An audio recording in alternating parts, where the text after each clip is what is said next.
So first part about the history and evolution of these mechanisms. So a major thing to understand is that there was really a political and economical context that made it possible for carbon offsetting, for carbon markets to emerge. And this concept, we can call it financialization of the environment. And the first theoretical text about that came in the second half, right after the Second World War, so second part of the 20th century, but it really accelerated in the 1980s.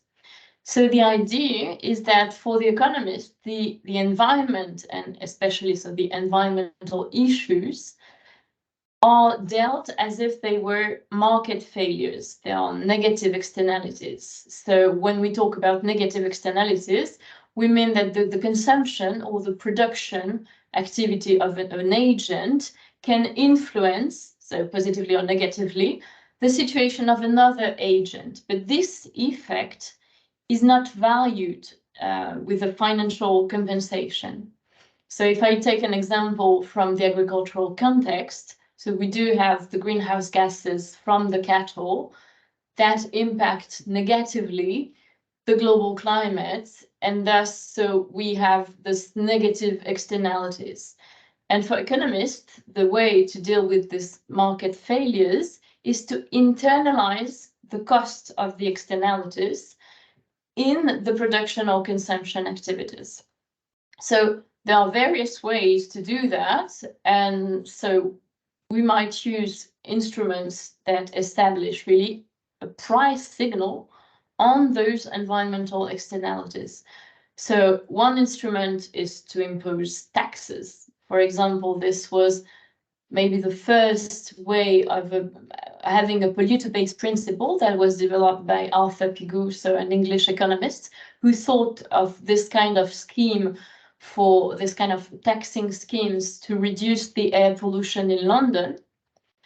And another way to put a price on those externalities can be to introduce a trading system, so a market for the right to pollute.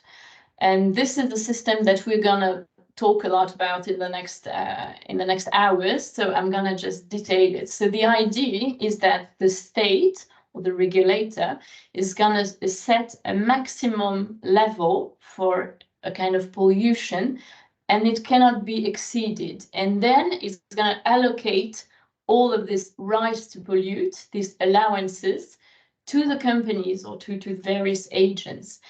And these allowances to pollute, they can be traded between the companies that pollute. So the one that is doing better than the other can actually sell an allowance to pollute to someone who is doing less well. So the idea is this: in this case, the price signal is not defined by the state. It's really the confrontation of the demand and the supply on the market.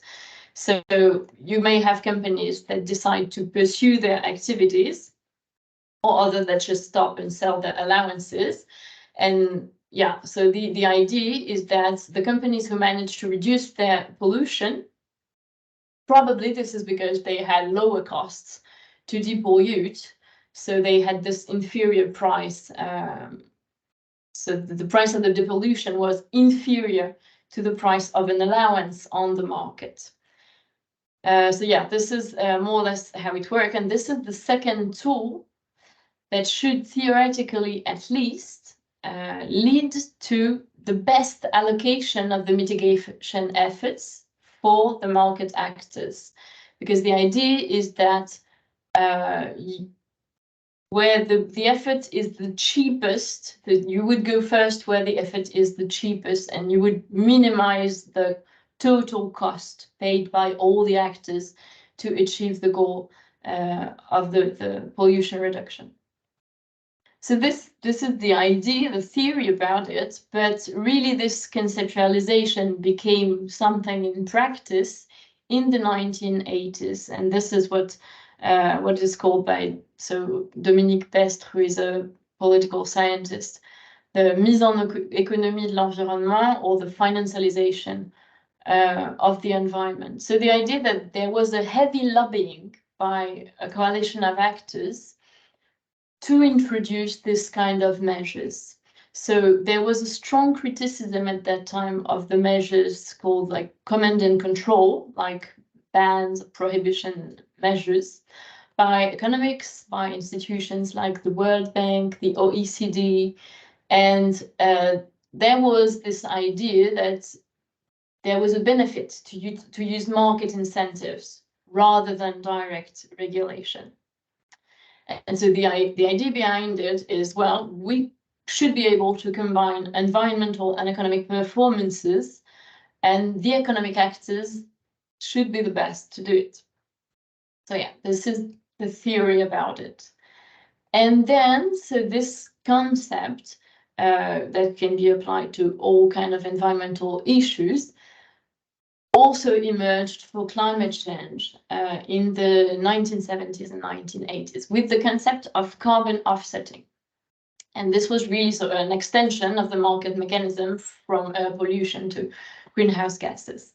So what happened was that there was a rise of the climate change subject with some modeling work on the economic transition. This is the Meadows report in 1972.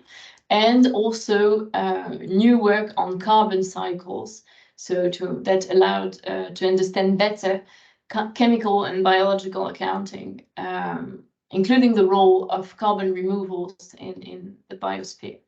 So the principle of carbon offsetting is that you can replace a greenhouse gas emission, an emission reduction in a given place by another emission reduction that is done elsewhere.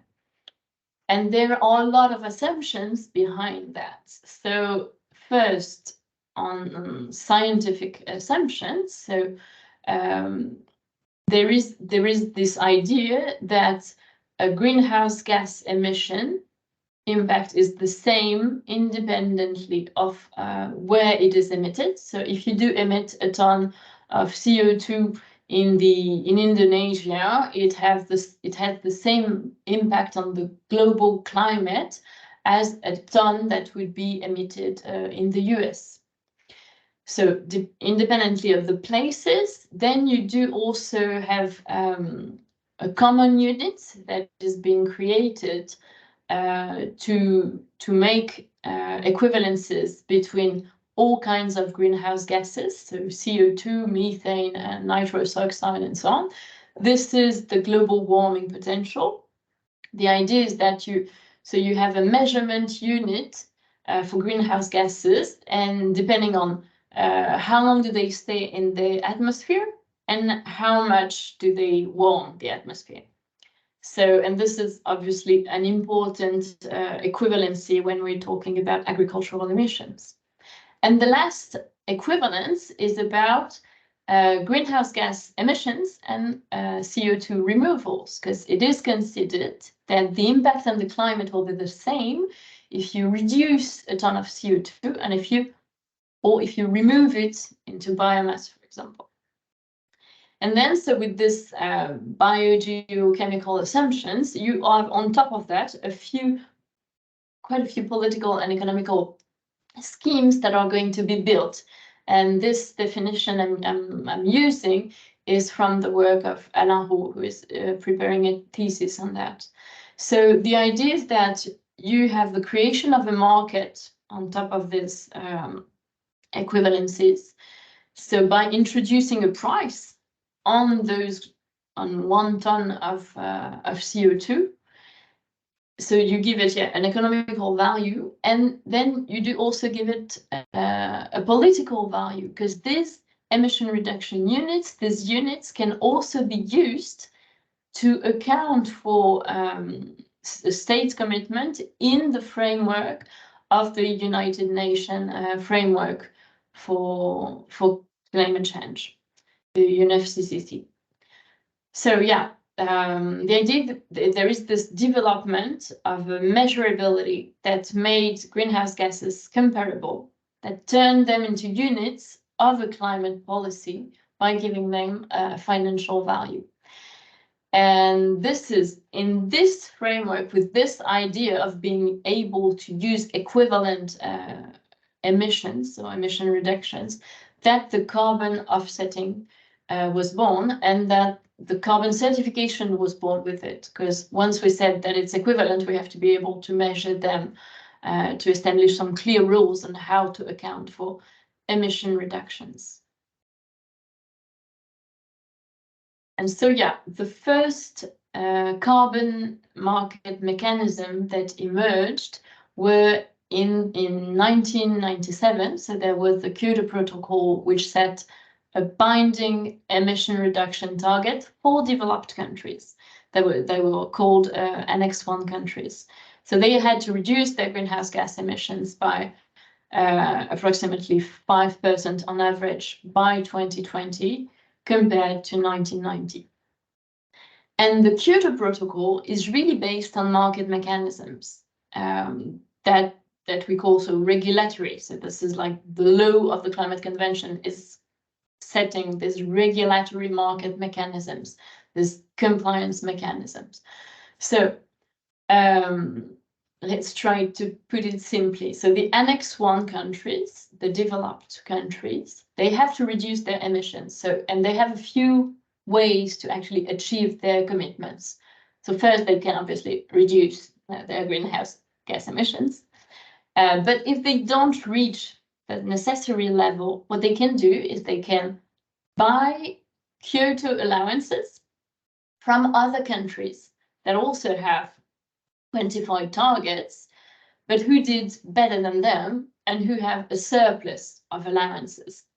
So this is a trade that can actually be compared to a cap and trade system. So this is what I call the interstate markets.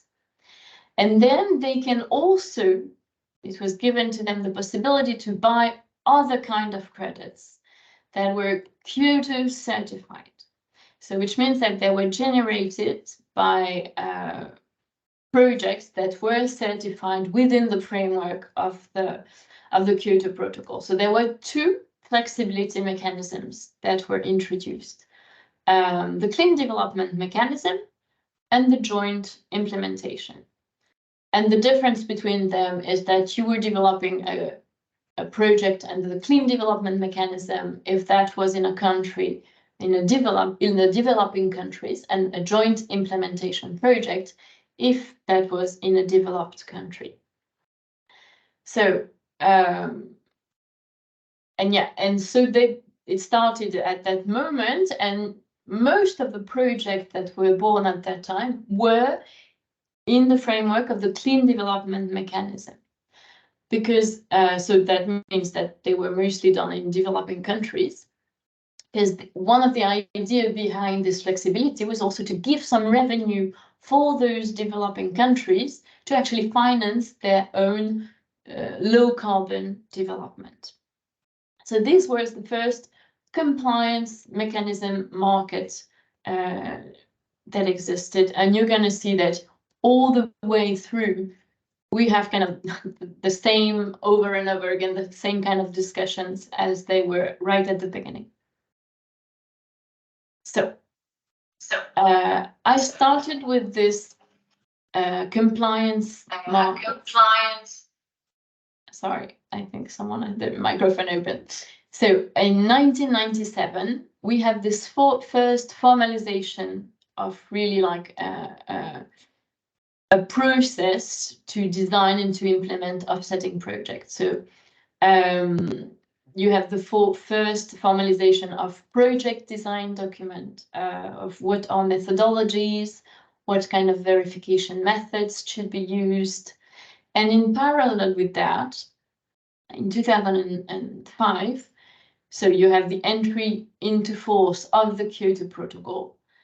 And it's also, at the same time, the beginning of the development of voluntary carbon markets that developed with their own standards. So we're not anymore under the CDM and GI, but under new standards that were created. And basically, they used exactly the same operating model as the CDM, the Clean Development Mechanism, but this time they kind of extended a number of customers, because what they did is that they sold carbon credits to companies that didn't have any direct obligation to reduce their greenhouse gas emissions. So they were not companies that were included in emission trading system. These were not states. So they basically, so you had this market operators starting to offer credits to anyone. And so actually that started because the voluntary carbon markets, they provided some flexibility compared to the clean development mechanism procedures. So for example, some standards started to operate like in a voluntary way while they were actually waiting to access the compliance market because the procedures were quite long. Then there was also a way to provide finance for other kind of projects that were not recognized under the UNFCCC framework. For example, the RED project, so RED for reducing emissions from deforestation and forest degradation. So the idea of this project is to avoid deforestation. And so these were excluded from the CDM scope. So they were sold on the voluntary market. And that also allowed for a few innovations, like how do we manage non-permanence for the removals, and like using discounting approach and so on, but I'm going to come back on that. And something else that was provided with the development of voluntary carbon markets is that it provided new sources of fundings for development projects. So that was at the time where the public aid was actually getting lower. And so through this kind of new fundings, there was a way to subsidy like distribution of domestic equipments in developing countries. For example, improved cooking stoves. And still today, projects around improved cooking stoves are like one of the biggest projects, category of projects on the voluntary carbon market. And so there was also this aid dimension, the idea of valuing some socioeconomic co-benefits, not only the carbon part. And last thing that was done through this voluntary carbon markets is that it actually developed with some counseling companies, some consultancy, sustainability consultancy. So that was the beginning of these firms that were kind of starting to support the CSR strategies of companies. So they helped them to build the mitigation strategies, and to combine with, they offered carbon credits for sale. So yeah, and this few elements, I'm taking them from the work of Alice Valia in her thesis about the development of voluntary carbon markets. So the voluntary and compliance market, they really evolved together right from the beginning. And the fact is that they share the same methodologies, this kind of the same process, and they use the same criteria. Just the voluntary carbon markets actually extended the services of setting services to a new market. Yeah, that's it. And then an important distinction to make in those markets, so is between the compliance market and the voluntary market, and I'm going to insist a bit on that. So they can be differentiated by the demands. So you have a compliance demand. So this is like a state or companies that have a regulatory obligation on their level of greenhouse gases. So most of the time that will be in carbon pricing systems. So as I was saying, they have to reduce their carbon emissions, their greenhouse gas emissions, but the regulator might authorize them, these obligated parties, to use, instead of just surrendering allowances, they might use the opportunity to actually buy credits from somewhere else. And then the regulator is going to define what kind of credits, to what extent, and so on, they can use it. Yeah, so this is historically, this is really about the Kyoto Protocol, that this compliance market demand was born. But then you also had some regional emission trading system, like the European one, that actually also authorized, for example, a clean development mechanism, so UN credits to be used in their regional market. And on the voluntary side, you have entities, this is mostly companies, who do not have any regulatory constraint on their level of emissions, but they choose for themselves to set a target on reducing their emissions on a voluntary basis. And some of them may choose to offset residual emission or to contribute to climate mitigation by buying carbon credits. In the middle, I've put the carbon certification supply, that is to say, so the standards who will guarantee the quality of the low carbon project. So first, they were mostly linked to the UN Convention on Climate Change. But then you also had these international private standards that were born in the 2005, more or less. And I've put the two main ones, which is Verra, Verified Carbon Standard, and Gold Standard. And they both stand in the middle because usually they can actually, depending on the settings, depending on the configuration, they can actually feed one or the other demand. So there is really some degree of porosity between the credits that are available for compliance or for voluntary demand. And to illustrate that, just a few examples of interactions. So from the compliance side to the voluntary side, you may have some credits that were generated under the UN standards and that actually end up being bought by voluntary carbon buyers. And this was the case to some extent with the CDM, with the clean development credits that are still being bought by voluntary buyers. And on the other way around, you may have credits and standards that were originally for voluntary buyers and that end up being authorized in compliance markets. For example, you have regional markets like the California ETS that does allow, to some extent, the use of voluntary credits to achieve your regulatory target. Then another point that he's really developed by Alice Valliere again is about the fact that these are controversial markets. And the controversies about that date back to the really beginning of the markets. So I've just put an image from John Oliver's talk show in 2022, but in 2023, there were also a lot of press scandals around the lack of integrity of these carbon markets. So the criticism is both on voluntary and compliance market. And they deal with the quality of the projects, the way the mechanism operates, and the approach of the finances. So just to have a closer look at those controversies.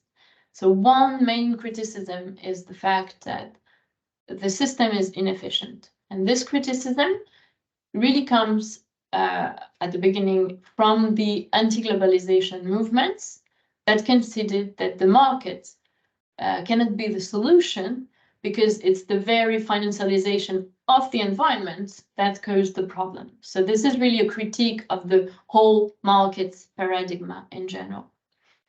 Then another critique is about the fact that buying credits would lead to postpone the mitigation efforts for those who buy them. So the idea that you would buy carbon offsets just to do less or do it later in terms of mitigation. And actually, this fear is not really proved by the latest studies we have, who actually shows that the bias from carbon credits are actually the good pupils in terms of mitigation. So this is quite counterintuitive.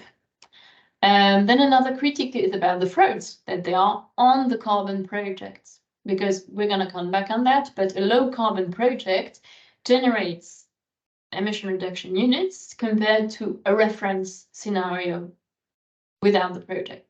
So the gains, the benefits are dependent on the definition of this scenario, and it can be more or less properly constructed. So if you overestimate the emissions in your reference scenario, you'll probably overestimate the carbon benefit. And indeed, there were massive frauds that were identified in the clean development mechanism and joint implementation mechanism. Last critique is about the social and environmental risks. That's mostly in developing countries. So the idea is that you might have a positive impact on climate, but a negative impact on the rest of the environment, and in particular on biodiversity or water. And that was the case that was pointed out, especially for afforestation projects, where some standards actually allow for wide commercial monocultures. And there might be also risks for indigenous populations, especially in countries where the land rights are not really well established. So, yeah, and I mean, these critiques exist from the beginning. The market is actually a lot sounder than it used to be, but it's really still a learning by doing process for the voluntary carbon, for the carbon markets in general. And there is still some room for improvements. And so, yeah, one point that I'm going to just remind over and over again in this session is that it's really crucial to distinguish the market mechanism that is carbon offsetting from the tool that is carbon certification, and which is the process to evaluate and verify the emission reductions. And so we made this case in a position statement that I'm copying here in 2021. So the idea is, okay, although we know that carbon certification was really born with the carbon offsetting principle, and this is the whole process I talked before, carbon certification is still today mostly used for carbon offsetting, but carbon certification can exist without carbon offsetting. Carbon certification is actually a tool to guarantee the climate benefit of a project. And for us, there is really a major interest to learn to capitalize on the progress of carbon certification, on the protocols that were developed to evaluate a climate benefit, and maybe to use them outside of carbon offsetting. Yeah, I've put a few references if you want to go back on that. But okay, so this is the first part that is on history. Do you have any questions about these historical mechanisms of the UNFCCC? I can't see really the question, so. Okay, if I don't hear anything. No questions for the moment. Okay, great. Thank you.